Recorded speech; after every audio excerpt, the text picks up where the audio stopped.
Assalamualaikum. Halo sahabat belajar bersama ASN. Pada video kali ini, kami dari tim ASN Min 1 Kepahyang akan menjelaskan beberapa tahap penyusunan SKP menurut Permen Pan RB nomor 6 tahun 2022. So, jangan kemana-mana ya. Stay here and check it out. Menurut Permen Pan RB nomor 6 tahun 2022, pada pasal 7, ada beberapa hal yang harus dilaksanakan sebelum ASN menyusun SKP. Yang pertama, yaitu ASN harus melakukan perencanaan kinerja yang terdiri atas penyusunan dan penetapan SKP.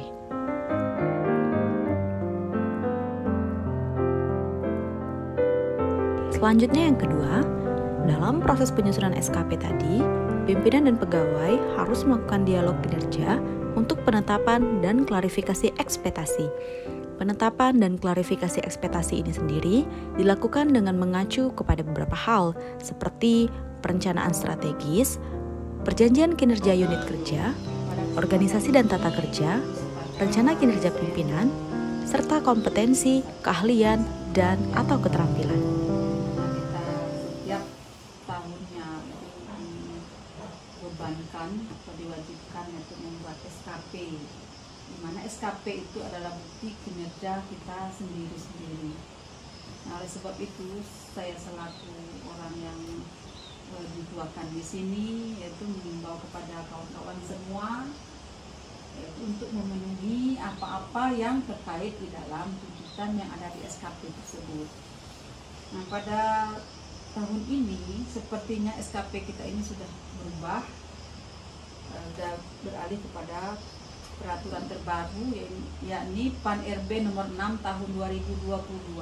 Ini artinya SKP kita tahun ini berbeda dengan tahun 2021. Nah, melihat dari Pan RB ini, saya sudah berkoordinasi. Pan RB nomor 6 tahun 2022 ini saya sudah berkoordinasi dengan Ibu Lucy dan Kepala Kementerian Agama dan Kepanjang. Mereka itu atasan kita. Jadi melalui koordinasi tersebut, itu saya selaku orang yang dipercayakan di sini, yaitu semacam mengadakan teken kontrak, artinya kontrak kinerja ASN di Min 1 Kepahyang ini. Nah, karena SKP ini berdasarkan terpenuhinya kontrak kerja tersebut. Nah, adapun kontrak kerja tersebut yang berhubungan dengan langsung dengan Dewan Guru Pendidik di Min 1 Kepahyang ini, itu ada beberapa hal. Yang pertama yaitu seiring dengan tuntutan Kementerian Agama sendiri, kita mulai dari Min, MTS, MAN, kita diperintahkan untuk mensukseskan program pemerintah dalam hal penguatan moderasi beragama. Nah, ini kami minta kepada seluruh Dewan Guru ASN yaitu untuk merealisasikan ini dalam setiap mata pelajaran yang kalian sampaikan kepada siswa-siswi kita di kelas. Tidak mengurangi atau menambah waktu di jam yang lain. Artinya bisa diselipkan dengan pelajaran yang kalian ampu tersebut. Apalagi wali kelas, ya kan? Nah, bisa menyisipkan waktu untuk penguatan moderasi beragama dalam mata pelajaran terkhusus untuk mata pelajaran agama. Karena penting itu dilakukan biar siswa-siswi kita tidak ikut-ikutan, ya kan, tidak terbawa emosi. Artinya dia mempunyai sifat yang tenggang rasa yang tinggi, kemudian tidak memihak, ya. Artinya tidak, agama kami yang paling benar. Melihat orang beragama Hindu, walaupun kita di madrasah misalnya kan, di luar sana diadakan tawuran, itu kan sangat menyalahi kita tinggal di negara Kesatuan Republik Indonesia ini. Nah, saya sangat percaya pada Bapak Ibu Dewan Guru semua bisa menerapkan itu semua dalam setiap mata pelajaran lulus mata pelajaran agama. Kemudian yang kedua, meningkatnya kualitas penerapan kurikulum dan pola pembelajaran inovatif. Ini artinya Bapak Ibu, apalagi di zaman sekarang ini, kita harus memberikan materi itu tidak monoton dengan buku teks. Artinya ada inovasi lah dari Bapak Ibu, baik itu cara menyampaikannya, supaya istilahnya materi yang kita itu tersampaikan dengan siswa kita, ya. Karena kalau sekedar membaca, murid-murid kita bisa membaca, ya kan, melalui HP, ya kan, melalui televisi, buku, mungkin mereka lebih lihai dari kita, ya kan.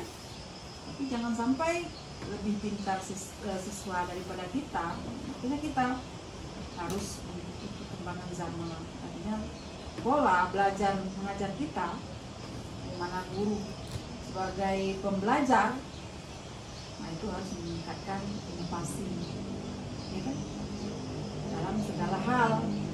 Inovasi dalam hal-hal yang terkecil, ya, yang terpaku, yang monoton. Kalau monoton berarti tidak ada inovasi. Nah, inovasi itu hal-hal yang kecil, lalu beralih ke hal-hal yang besar. Tujuan kita yaitu mewujudkan visi misi kita.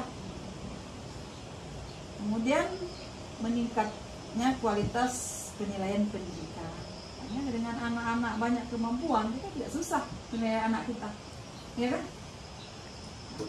Akhirnya ujung-ujungnya akan memudahkan kinerja kita sendiri.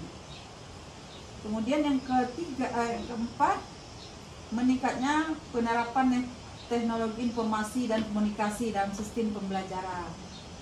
Artinya Bapak Ibu jangan terpaku dengan cara lama, ya kan?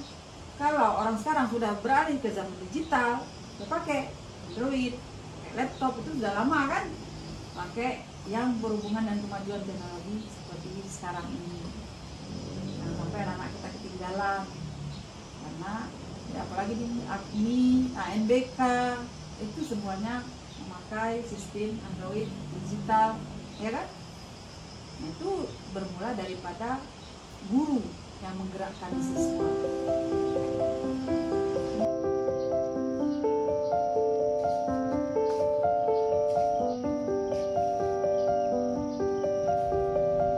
Lalu yang ketiga, penetapan dan klarifikasi ekspektasi sebagaimana yang dimaksud pada ayat 2 tadi merupakan proses untuk menentukan A.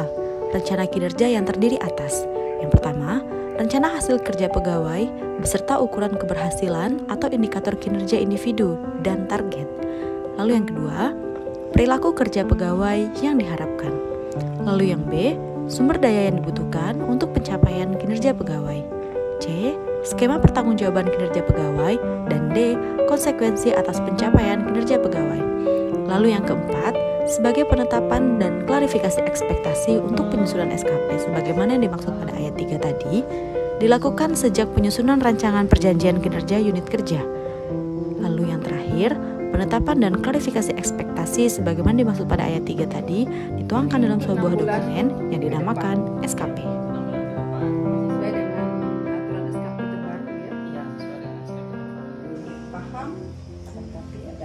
Saran dari Ibu untuk meningkatkan inovasi dalam sistem pembelajaran. Kayaknya kurang greget inovasinya, jadi untuk lebih ditingkatkan lagi. Nah, saya sangat mendukung untuk kerja yang teman-teman sepakati. Berarti ini sudah deal ya.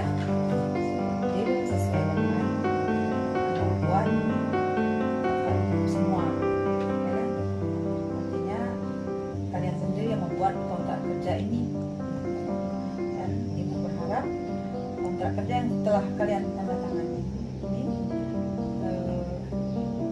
dijalankan secara maksimal supaya hasilnya. Itulah tadi 5 tahap rencana penyusunan SKP menurut Permen PAN RB nomor 6 tahun 2022 dari kami ASN Min 1 Kepahyang. Semoga dapat menjadi ilmu yang bermanfaat untuk ASN lainnya.